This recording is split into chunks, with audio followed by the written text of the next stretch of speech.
Баршаңызға сәлем достар. Бүгін сіздермен осындай өте дәмді әрі тәбетті ашарлықтай салат дайындаймыз. Ол үшін бізге 3 кг қызанақ, 1 кг сәбіз, болгар бұрышы 1,5 кг, 2 кг қияр, 1 кг пияз және де сарымсақ қажет болады. Видеоны соңына дейін көріп, лайк басуды ұмытпаңыздар.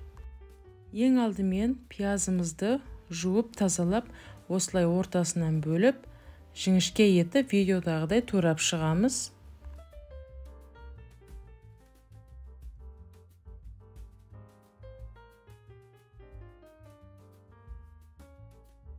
Мінекей достар, осылай барлығын турап алдық. Ендігі кезекте сәбізімізді де видеодағыдай соломка, яғни ұзыншақ етіп турап шығамыз.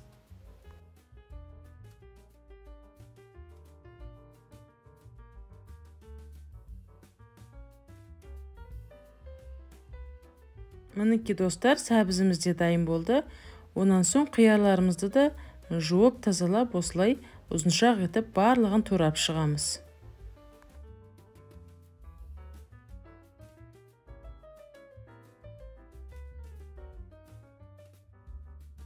Қиярымыз да дайын.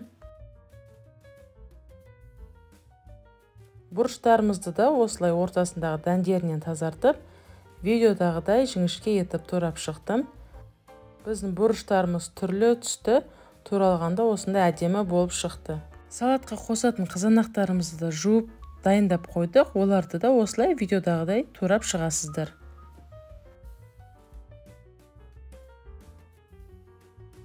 Мінекей дайын. Ең соңғы кезекте сарымсақтарымызды да осылай майда бөліктерге бөліп, турап дайындап қоямыз.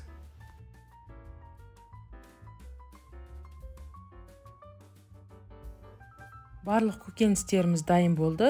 Енді қызып тұрған қазанымызға 400 мг сұйық май құямыз. Майымыз қызған соң барлық көкөністерді рет-ретімен саламыз. Ең бірінші пиязымызды қуырып аламыз.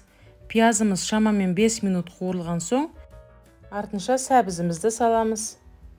Жақсылап араластырып, сәбіз бен пиязды жақсылап 5-7 минуттай қуырамыз. Ендігі кезекте болгар бұрыштарымызды қосамыз. Ұзыншақ етіп туралған қиярды қосамыз.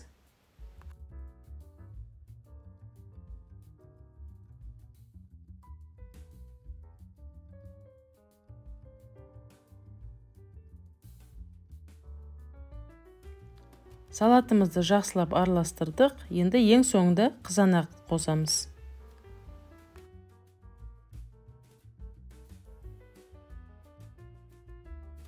Барлығын қосып болған соң араластырып, жай отта жарты сағат қайнатамыз. Жарты сағат қайнап шықты. Салаттың иісі өте керемет. Енді 100 грамм қант қосамыз.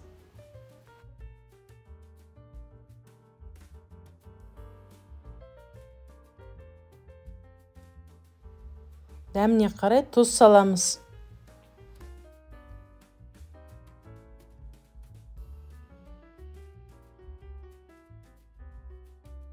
Араластырып, майда етіп туралған сарымсақтарымызды да қосамыз.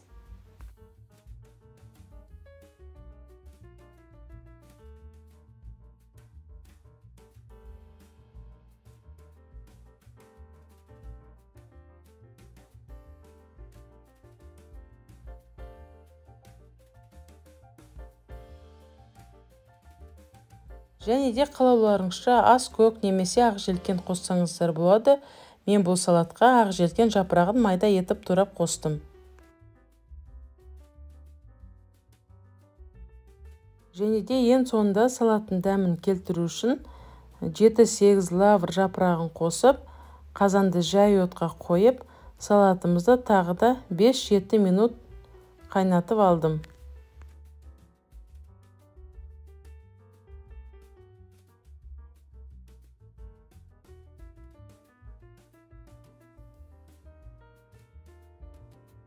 Мінекей достар, біздің қыс мезгіліне арнап пісірген салатымыз дайын.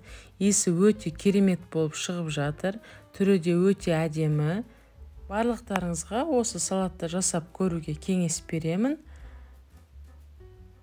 Толық құрамы описанияда жазылып тұр. Енді осы салатымызды стерилденген банкаларға құйып шығамыз.